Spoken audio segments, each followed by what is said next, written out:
নাহমাদুহু ওয়া নুসাল্লি আলা রাসূলিহিল কারীম, আম্মা বা'দ।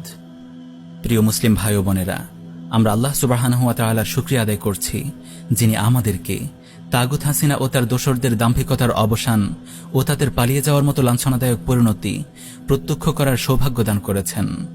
কৃতজ্ঞতা জানাই আওয়ামী দুঃশাসনের বিরুদ্ধে গর্জে ওঠা প্রতিবাদী ছাত্র জনতার প্রতি, যাদের বিপ্লবী প্রয়াসে চূর্ণ বিচূর্ণ হয়েছে স্বৈরাচার হাসিনার ক্ষমতার মসনদ। তাগুত জালিমদের হটানোর এই আন্দোলনে যারা অবদান রেখেছেন, আল্লাহ সুবহানাহু ওয়া তাআলা তাদের সবার প্রয়াসকে কবুল করুন, নিহত মুসলিমদেরকে শাহাদাতের মর্যাদা দান করুন এবং আহতদের পরিপূর্ণ শিফা দান করুন।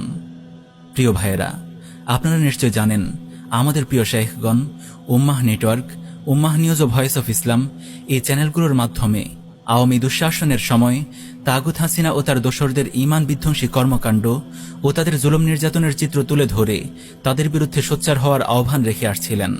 তাগুত জালিমদের ঔদ্ধত্যকে খতম করার জন্য বরাবরই যুব সমাজকে উদ্বুদ্ধ করে ঈমান জাগা নিয়ে আলোচনা করে আসছিলেন। এ কারণে তাগুত হাসিনার মিডিয়া মনিটরিং সেল রিপোর্ট করে আমাদের 500-র অধিক কন্টেন্ট ডিলিট করিয়েছে। মাসের পর মাস আমাদের চ্যানেলগুলোতে কোনো কন্টেন্ট আপলোড দেওয়া সম্ভব হয়নি। তারা রিপোর্ট করে 300-র অধিক নিউজ সংক্রান্ত আমাদের উম্মাহ নিউজ চ্যানেলটিকে ডিলিট করিয়েছে।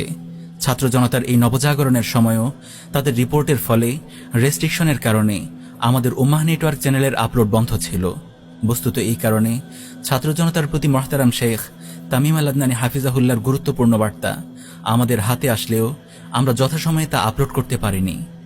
তাগুত হাসিনা ও তার দোসরদের উৎখাতে আমরা সবসময় সরব ছিলাম। আগামীতেও তাগুত জালিমদের সকল ষড়যন্ত্র রুখে দেওয়ার লক্ষ্যে আমাদের প্রচেষ্টা ও সংগ্রাম অব্যাহত থাকবে ইনশাআল্লাহ। দিকে দিকে তাওহীদবাদী যুবকরা জেগে উঠেছে, পালিয়ে বেড়াচ্ছে তাগুত জালিমের দল। আমাদের প্রত্যাশিত বিজয় অতি সন্নিকটে বিইজনিল্লাহ। আমাদের প্রত্যাশিত বিজয় অতি সন্নিকটে বিইজনিল্লাহ।